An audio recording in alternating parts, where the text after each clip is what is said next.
남편이 바람을 피웠습니다. 10년을 해로한 남편이었습니다. 아내는 그 사실을 알게 된 날, 눈물을 흘리지 않았습니다. 짐을 싸지도 않았습니다. 아이들을 불러 모아 울부짖지도 않았습니다. 아내가 처음 한 일은 침실로 조용히 걸어 들어가 화장대 맨 아래 서랍을 여는 것이었습니다. 그 안에는 두툼한 서류 봉투가 하나 있었습니다. 날짜별로 정리된 사진들, 카드 명세서에 형광펜으로 표시된 이상한 지출들, 메모지에 빼곡히 적힌 장소와 시간들이었습니다. 남편이 바람을 피웠다는 걸 아내가 처음 알게 된 건 오늘이 아니었습니다. 아내는 이미 반년 전부터 알고 있었습니다. 그리고 그날부터 지금까지 아내는 조용히 준비하고 있었습니다. 진짜 이야기는 지금부터입니다.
이수진과 강민주는 결혼 10년 차 부부였습니다. 32살에 처음 만나 35에 결혼했고 지금은 초등학교 3학년 딸아이와 1학년 아들을 둔 네 식구였습니다. 민주는 중견 건설회사의 부장이었고 수진은 아이들이 어릴 때 잠시 육아에 전념하다가 지금은 동네에 작은 꽃집을 운영하고 있었습니다. 특별히 화려하지도 특별히 불행하지도 않은 결혼 생활이었습니다. 민주는 나쁜 사람이 아니었습니다. 적어도 수진은 오랫동안 그렇게 생각했습니다. 가끔 늦게 들어와도 술 냄새가 심하지 않았고 주말이면 아이들과 놀아줬으며 생일이나 결혼기념일을 빠뜨린 적이 없었습니다. 수진은 종종 친구들에게 말했습니다. 우리 남편은 무난해. 무난한 게 최고야. 하지만 무난한 것과 행복한 것은 달랐습니다. 언제부터인지 민주는 집에 들어오면 핸드폰을 먼저 충전기에 꽂고 욕실로 직행했습니다. 식사 중에도 핸드폰이 울리면 자리를 피해 받았습니다. 처음엔 회사 일이겠거니 했습니다. 부장이 되고 나서 책임이 무거워졌다는 걸 알고 있었으니까요. 수진은 그 변화를 의심하지 않으려 했습니다. 의심하는 순간 10년이 흔들릴 것 같았으니까요. 이 채널에서는 매주 이런 가족 이야기를 전해드립니다. 구독과 좋아요를 눌러주시면 더 많은 분들이 함께 이야기를 나눌 수 있습니다. 수진이 처음으로 이상하다는 느낌을 받은 건 그해 봄이었습니다. 민준이 퇴근하고 현관문을 열고 들어오는 순간 낯선 향이 났습니다. 화학적인 꽃 향기였습니다. 수진의 향수가 아니었습니다. 수진은 아무 말도 하지 않았습니다.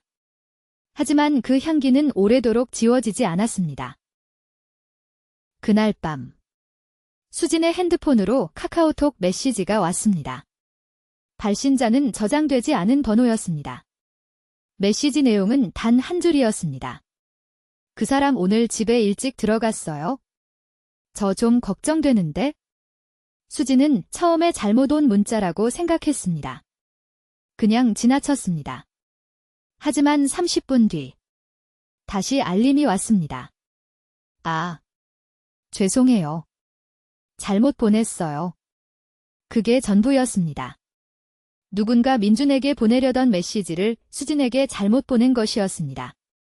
수진은 그날 밤 잠을 자지 못했습니다. 머릿속이 빙글빙글 돌았습니다. 집에 일찍 들어갔냐는 말, 걱정된다는 말. 누군가가 민준의 귀가 여부를 확인하고 있었습니다. 아내인 수진에게 확인할 이유가 없는 누군가가. 다음 날 아침 수진은 민준에게 아무 말도 하지 않았습니다. 민준은 평소처럼 아침을 먹고 커피를 마시고 아이들 머리를 쓰다듬으며 출근했습니다. 아무것도 모르는 얼굴이었습니다. 민준이 나가자마자 수진은 두 가지를 했습니다. 첫 번째는 그 번호로 전화를 걸어보는 것이었습니다. 신호가 갔지만 받지 않았습니다. 두 번째는 민준의 카드 명세서를 꺼내보는 것이었습니다. 평소엔 한 번도 들여다보지 않았던 것이었습니다. 명세서에는 수진이 모르는 지출이 있었습니다. 수진이 가본 적 없는 호텔 레스토랑, 수진에게 말한 적 없는 백화점 결제, 수진과 함께가 아닌 날들이 달력처럼 펼쳐졌습니다. 눈앞이 흐려졌습니다. 하지만 수진은 울지 않았습니다. 아직은 때가 아니었습니다. 수진이 짐을 싸지 않은 이유는 하나였습니다. 아직 준비가 되지 않아서가 아니었습니다. 오히려 반대였습니다. 수진은 짐을 싸는 순간 모든 것이 자신에게 불리해진다는 걸 직감했습니다. 아이들을 학교에 보내고 나서 수진이 찾아간 곳은 꽃 도매시장이 아니었습니다. 가정법원 근처에 있는 이혼 전문 법률 사무소였습니다. 변호사는 서류를 훑어보며 물었습니다. 증거는 있으신가요? 수진은 고개를 끄덕였습니다. 지금 당장은 아니지만 모을 수 있습니다. 얼마나 걸릴 것 같으세요? 수진이 대답했습니다. 충분히 모으려면 시간이 필요합니다. 그때까지는 아무것도 모르는 척 살겠습니다. 변호사는 수진을 이상하게 보지 않았습니다. 이런 경우가 처음이 아니라는 듯 담담하게 설명했습니다. 유책 배우자, 혼인 파탄, 위자료, 재산 분할. 수지는 하나도 빠뜨리지 않고 메모했습니다. 집으로 돌아오는 길에 수지는 문구점에 들렀습니다. 두꺼운 파일 폴더 하나와 형광펜 세트를 샀습니다. 아이들 준비물을 사는 것처럼 아무렇지 않게. 그날부터 수진의 두 번째 삶이 시작됐습니다. 낮에는 꽃집을 운영하며 웃는 아내였고, 밤에는 조용히 남편의 흔적을 기록하는 사람이었습니다. 카드 명세서, 통화 기록, 민준이 무심코 흘린 말들. 하나하나가 봉투 속에 쌓여갔습니다. 날짜, 시간, 장소. 수진의 손은 한 번도 떨리지 않았습니다. 반년째 기록이 이어지던 어느 날 밤, 수진은 민준의 위치 정보를 확인하다가 낯익은 주소를 발견했습니다. 민준이 회식이라고 했던 날이었습니다. 그 주소는 수진이 잘 아는 곳이었습니다. 수진의 오랜 친구, 박지현의 아파트였습니다. 처음엔 우연이라고 생각했습니다. 다른 이유가 있을 거라고. 하지만 다음 주에도, 그 다음 주에도 민준의 발자국은 같은 곳에 찍혀 있었습니다. 박지현은 수진의 대학 동기였습니다. 결혼 전부터 알았고, 결혼 후에도 명절이면 함께 밥을 먹던 사이였습니다. 수진의 꽃집 오픈날 축하 화환을 보내준 사람이었습니다. 아이들 생일 선물을 빠뜨린 적 없던 친구였습니다. 수진이 힘들 때 가장 먼저 전화하던 사람이었습니다. 그 사람이 민준과 만나고 있었습니다. 수진은 그날 밤 지현에게 카카오톡을 보냈습니다. 아무렇지 않은 척. 야, 요즘 뭐 하냐? 밥 한 번 먹자.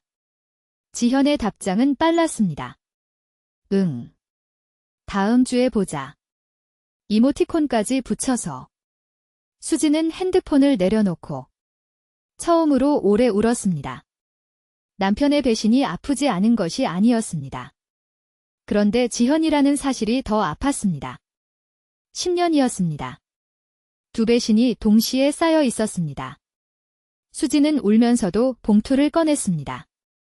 지현의 아파트 주소를 메모지에 적어 넣었습니다. 눈물에 젖은 글씨였지만 손은 멈추지 않았습니다. 이게 끝이 아니었습니다. 수진은 6개월 동안 준비했습니다. 조용히, 철저하게. 먼저 재산 파악부터 시작했습니다. 민준이 모르는 사이, 수진은 혼인 기간 동안 형성된 공동재산의 목록을 완성했습니다. 두 사람 명의의 아파트, 민준의 퇴직연금, 적금, 그리고 민준이 따로 빼돌리고 있던 것으로 보이는 숨겨진 계좌까지 변호사와 함께 하나하나 확인했습니다. 다음은 아이들이었습니다. 수진은 조용히 상담을 받았습니다. 아이들의 정서적 안정을 위해 어떻게 해야 하는지, 이혼 후 친권과 양육권은 어떻게 설정하는 게 유리한지, 법원이 어떤 기준으로 판단하는지를 공부했습니다. 아이들은 절대 잃지 않을 것이었습니다. 마지막으로 꽃집이었습니다. 그동안 소박하게 운영하던 꽃집의 거래처를 조금씩 늘렸습니다. 매출 장부를 정리하고 고정 납품처를 확보했습니다. 혼자서도 충분히 살아갈 수 있다는 걸 숫자로 확인했습니다. 모든 준비가 끝난 날, 수진은 봉투를 꺼내 마지막으로 내용물을 점검했습니다. 사진, 명세서, 위치 기록, 증인 진술. 법정에서 반박할 수 없는 것들이었습니다. 변호사는 이 정도면 충분하다고 했습니다. 아니, 충분하고도 남는다고 했습니다. 수진은 봉투를 닫았습니다. 오늘이 그날이었습니다. 민준이 퇴근하면 모든 것을 꺼낼 것이었습니다. 6개월의 준비, 10년의 결혼. 이제 민준의 차례였습니다. 민준이 퇴근하고 현관문을 열었을 때 집안에서 음식 냄새가 나지 않았습니다.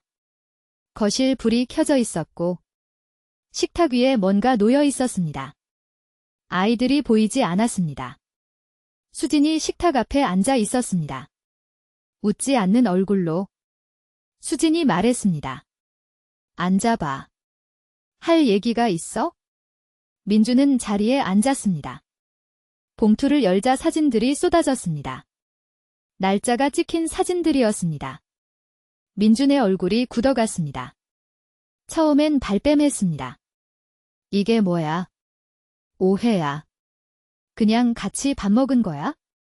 수진은 아무 말 없이 카드 명세서를 꺼냈습니다. 형광펜으로 표시된 항목들. 수진이 모르는 호텔 레스토랑. 꽃집. 백화점 귀금속 코너. 민준의 목소리가 낮아졌습니다. 그래도 민준은 계속 말했습니다. 내가 잘못했어. 미안해. 한 번만 용서해줘. 수진은 아무 말도 하지 않았습니다. 민준이 덧붙였습니다. 지현이는 아무 의미 없어. 진짜야. 수진은 그 이름을 듣는 순간 눈을 한 번 감았다가 떴습니다. 그리고 처음으로 입을 열었습니다. 나는 6개월 전부터 알고 있었어. 그리고 이미 변호사를 선임했어. 재산 분할도 다 정리돼 있어. 지현 씨한테는 따로 위자료 청구할 거야. 여기 서명만 하면 돼. 민준이 처음으로 입을 다물었습니다. 그건 반성이 아니었습니다. 계산이었습니다. 수진이 이미 이 상황을 완전히 장악했다는 걸 깨달은 얼굴이었습니다. 분노도, 애원도 소용없다는 걸 아는 얼굴이었습니다. 이혼은 조용하게 진행됐습니다. 민주는 결국 서명했습니다. 서명하지 않을 이유가 없었습니다. 수진이 가진 증거면 재판에 가도 이길 수 없었을 것이었습니다. 재산 분할에서 수진은 아파트 지분 절반과 아이들 양육비를 받아냈습니다. 친권과 양육권은 수진에게 왔습니다. 위자료는 지현에게도 따로 청구했습니다. 지현은 소식을 듣고 연락을 해왔지만 수진은 받지 않았습니다. 할 말도 없었고 들을 말도 없었습니다. 민주는 얼마 뒤 회사에서도 이 소문이 퍼지는 걸 막지 못했습니다. 수진이 퍼뜨린 것이 아니었습니다. 그냥 세상이 그런 것이었습니다. 민주는 부장 자리를 내려놓고 다른 회사로 옮겼다는 이야기가 들렸습니다. 지현과도 결국 끝났다는 소문이 뒤따라왔습니다. 수진은 신경 쓰지 않았습니다. 이혼 후 반년이 지난 봄날 아침. 수진은 꽃집 셔터를 올리며 하루를 시작했습니다. 아이들은 학교에 잘 적응했고 방학이면 함께 꽃 도매 시장을 구경하러 다녔습니다. 꽃집은 조금씩 입소문이 나서 주말이면 예약이 차기 시작했습니다. 수진은 그날도 봄꽃을 다듬으면서 생각했습니다. 그때 짐을 쌌더라면 이렇게 되지 못했을 것이었습니다. 울고, 소리 지르고, 아무 준비 없이 무너졌을 것이었습니다. 하지만 수진은 짐을 싸지 않았습니다. 대신 서랍을 열었습니다. 봉투를 꺼냈습니다. 그리고 준비했습니다. 꽃집 문이 열리고 첫 손님이 들어왔습니다. 수진은 환하게 웃으며 인사했습니다. 어서 오세요. 봄꽃 들어왔어요. 그 미소는 10년 전보다 훨씬 가벼웠습니다. 그리고 훨씬 단단했습니다.